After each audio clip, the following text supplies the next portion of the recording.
ETF index mutual funds నేర్చుకుని stock మార్కెట్లో రాణించాలనుకుంటున్నారా? వెంటనే ఈ నెంబర్కి కాల్ చేయండి. నమస్తే రమగారు. నమస్తే జయ. రమగారు, 40స్లోకి వచ్చేసిన తర్వాత ఒక చిన్న చిన్న కన్ఫ్యూజన్స్ అండి. ఎలా అంటే కొంతమంది ఏమో చాలా అంటే అప్పటి వరకు ఉన్నవన్నీ వదిలేస్తారు. మనం ఏదో పెద్ద తరహా వచ్చేసింది, 40లోకి వచ్చేసాం కదా అనే ఒక ఫీల్లో ఒక మంచి చీర కట్టుకోవటం కానీ, అంటే కలర్ఫుల్గా కనిపించకపోవటం, డల్నెస్లోకి వచ్చేస్తారు కొంతమంది. మరి కొంతమంది ఏమో సాధారణంగానే ఉంటారు. ఇంకా ఇప్పుడే మనం యంగ్ అనే ఒక ఫీల్, కొత్త కొత్త మార్పులు, వింత వింత పోకళ్ళకి పోతూ ఉంటారు. వీళ్ళు వాళ్ళని చూసినా, వాళ్ళు వీళ్ళని చూసినా ఒక్కసారి జల్లుమంటుంది. ఇద్దరికి అలానే ఉంటుంది, సేమ్ ఫీల్. అసలు ఎలా ఉండాలి 40స్లోకి వచ్చాక? ఇవి ఒక జర్క్ వస్తుంది జయ. ఈ 40s వీళ్ళకి ఆడపిల్లలు ఉన్నారనుకో, ఆడపిల్లలు ఉంటే పిల్లలు పెరిగిపోతారు. అవునవును. ఆడపిల్లని 13-14 వచ్చేసరికి తల్లంత సైజులోకి వచ్చేస్తారు ఇంచుమించుగా. అమ్మ డ్రెస్సులన్నీ వేసేసుకుంటారు, అమ్మ నగలు పెట్టేసుకుంటారు, అమ్మ చీరలు కట్టేసుకుంటారు. దాంతో తల్లులకి ఏమనిపిస్తుంది అంటే తమకి కొంచెం ఓల్డ్ అయ్యామని అనిపిస్తూ ఉంటుంది. దాని తోడు చుట్టుపక్కల ఉంటారు, లేకపోతే భర్తలు కూడా ఇంకా పిల్లని ఎంత అయింది నీకెందుకు వేషం అలాంటి. వీళ్ళకు కూడా కొంచెం ఆడపిల్లలకి కాస్త ఏమైనా బంగారం కొనాలని, దానికే చీరలు కొనాలని, చీరలు ఇప్పటి నుంచి కొని పెట్టాలని, ఇద్దరు ముగ్గురు తోడుకోడళ్ళు ఆడపడుచులు కజిన్స్ దగ్గరగా ఉన్నారనుకో, మనకెందుకు పిల్లకి ఇలాంటి ధోరణిలోకి వచ్చి ఒక 42, 43, 44 వచ్చేసరికల్లా వీళ్ళు పెద్ద పెద్ద ఇయర్ రింగ్స్ మానేస్తారు. తర్వాత ఏమో కొంచెం పల్చటి చీరలు మానేస్తారు, కాస్త ఫిగర్ హగ్గింగ్గా దగ్గరగా ఉండే డ్రెస్సులు మానేస్తారు, చెప్పుల దగ్గర నుంచి మార్చేసుకుంటారు జయ. చెప్పుల దగ్గర నుంచి ఓల్డ్ స్టైల్లోకి వచ్చేస్తారు. బాగానే ఉంటుంది. ఇలా నడుస్తుంటే కొంతకాలం నడుస్తుంది. సడన్గా వీళ్ళకు ఒకరోజు వాళ్ళ క్లాస్మేట్ కనిపిస్తుంది. ఈ క్లాస్మేట్ మన ఈ మధ్య ఎవరో చక్కటి అందమైన సింగర్లాగా, నాజుగ్గా, చిన్నగా బొమ్మలాగా ఉండి చక్కగా ఏదో మంచి డ్రెస్ వేసుకుని టింగురంగా మనకు కనిపించింది అనుకో, కడుపులో మండిపోతుంది. ఎంత కష్టంగా ఉంటుందంటే ఆ వచ్చింది ఊరుకోకుండా ఏమిటో ఇలా తయారయ్యామంటుంది అనేసరికి చాలా దుగ్ధగా ఉంటుంది. అది కరెక్టో నేను కరెక్టో అర్థం కాదు. అలాగే ఉండాలా, ఇప్పుడే కదా మనం జీవించాలి అన్నట్టుగా ఉండాలా, లేకపోతే ఇట్లా కొంచెం పెద్ద మనిషి తరహాగా అని మనం అనుకుంటున్నాం కదా, ఈ తరహాలో ఉండాలా, మనకి ఎప్పటికీ అర్థం కాదు. అయితే రమ్మగారు, ఉద్యోగాలు చేసే మహిళలను తీసుకుందాము. కనీసం ఒక 25-30 లోపు పెళ్ళయింది అనుకుందాం. 30 నుంచి 40 లోపు పిల్లలు పుట్టడం, మళ్ళీ మన బాడీ మనకి వచ్చే అవకాశాలు రావటం, 1-2 డెలివరీస్, ఈ కార్యక్రమాలన్నీ అయిపోతాయి కదా. 40 దగ్గర పడుతున్న దగ్గర నుంచే మన ఫిగర్ మీద మనం కాన్సన్ట్రేట్ చేయగలుగుతాం. ఎవరు ఉద్యోగాలు చేసే మహిళల సంగతి నేను చెప్తున్నా. అలాంటప్పుడు వాళ్ళకి ఎలాంటి ఆలోచన ఉంటుందంటే, జనరల్గా సరే ఒక 10 ఏళ్ళు వెనక్కి వెళ్ళిపోయింది కెరీర్ మొత్తం, మళ్ళీ మనం రీస్టార్ట్ చేస్తున్నాం, మళ్ళీ మనం నలుగురిలోకి వెళ్తున్నాం, ఉరుకులు పరుగులు పెట్టాలి, అందులో భాగంగా మనం కూడా ఫిట్గా ఉండాలి అనే ఆలోచన వచ్చేస్తుంది. ఇప్పుడు ఫిట్ సరే, అన్ని మార్పులు చేర్పులు చేస్తుంటారు.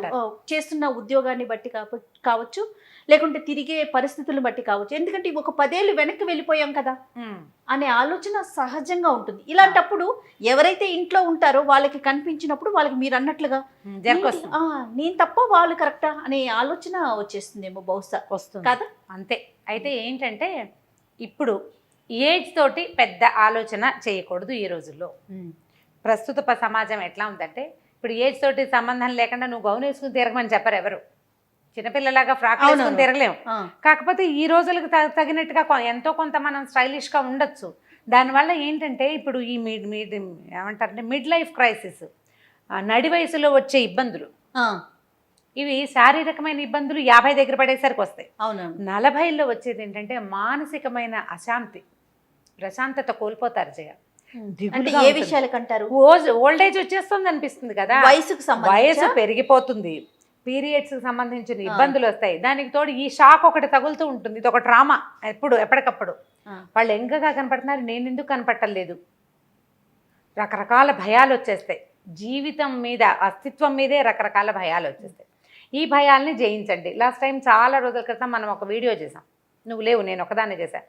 కొత్తది ట్రై చేయండి, మార్పును తెచ్చుకోండి జీవితంలోకి, ఏదైనా చెయ్యాలనుంటే చేసేయండి అని. నేను జీన్స్ ప్యాంట్ వేసుకున్నాను, ఒక ఆవిడ ఎవరో అడిగారు, వేసుకోండి, దాని మీదకి సరిపడా ఒక పెద్ద చొక్కా వేసుకోండి, మరి మీ అమ్మాయి వేసుకుని షర్ట్ కాకుండా అని చెప్పాను. ఏదో ఒకటి చెప్పాలి. ఇప్పుడు ఏంటంటే మనం ఇలా షాక్కి గురయ్యేలాంటి పరిస్థితులు ఉన్నాయి ఇప్పటికీ కూడా. ఇప్పుడు ఎవరు అట్లా లేరు అని వస్తాయి మనకు కొన్ని కామెంట్లు, ఇప్పటికీ ఉన్నారు.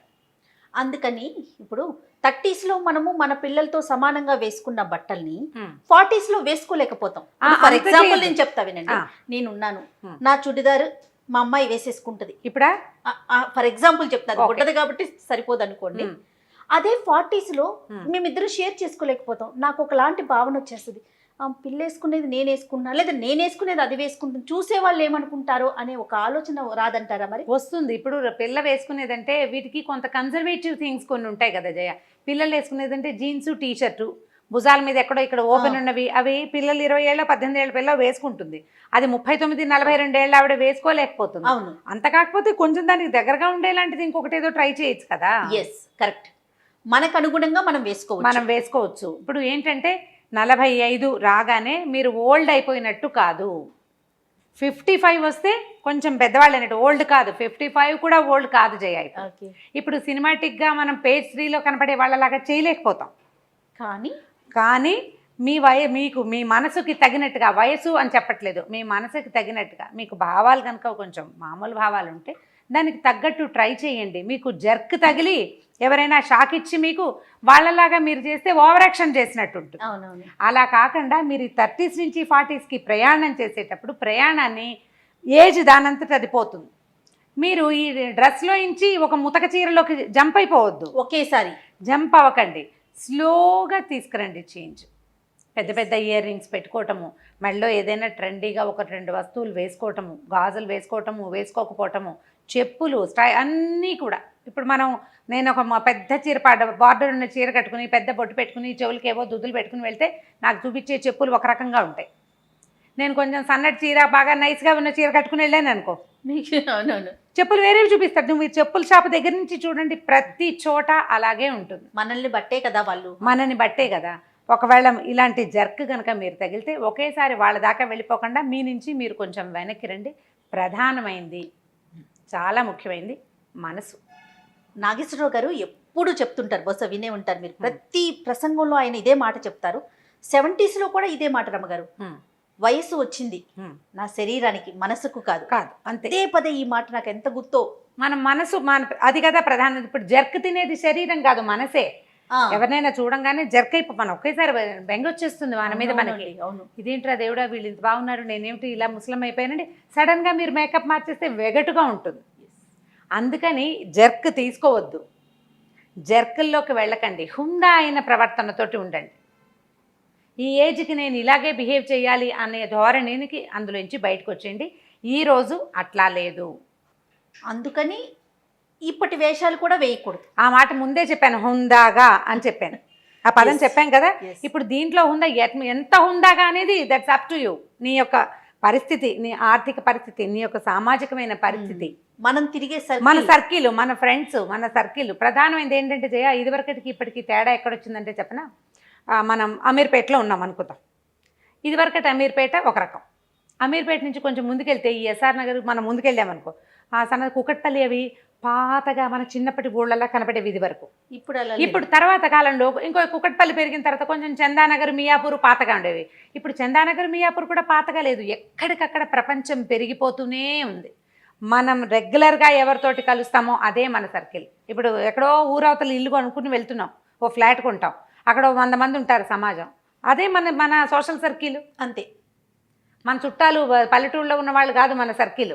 మన సర్కిల్ మనం రోజు ఎవరితోటి కలుస్తామో, ప్రతిరోజు గుడ్ మార్నింగో గుడ్ ఆఫ్టర్నూనో ఎవరికి చెప్తామో, ఎవరితోటి చెప్పించుకుంటామో, అది మన సమాజంగా ఈ రోజున ఉన్నది. ఇప్పుడు మనం అక్కడ షాపుల్లోకి వెళ్తాం, అక్కడ హోటల్స్కే వెళ్తాం, అక్కడే మన పిల్లలు స్కూళ్ళకి వెళ్తారు, అక్కడి నుంచే కాలేజీలకు వెళ్తారు. అదే కదా మన సమాజం. సో చిన్న ఆ పెద్ద గుంపుల నుంచి విడిపోయాం, ఈ చిన్న గుంపులో కొత్త గ్రూప్ తయారవుతుంది. వాళ్ళంతా కాకపోయినా మీరు వెనకబడి ఉన్నానని మీకు అనిపిస్తే, ఇది నేను అందరినీ ఈ పని చేయమంటున్నానని మీరు ఎంకరేజ్ చేస్తున్నానని భావించద్దు. ఆ తరహా ప్రశ్నలు కూడా తీసుకురావద్దు. వెనకబడి ఉన్నామేమోనన్న భావనతోటి దిగులుబడి డిప్రెషన్కి లోనయ్యి మీరు బాధపడి ఇంట్లో వాళ్ళని బాధ పెట్టకండి. వెనకబడి ఉన్నామనిపిస్తే పెద్ద స్టెప్పులు తీయద్దు, 1 స్టెప్ తోటి ముందుకెళ్ళండి.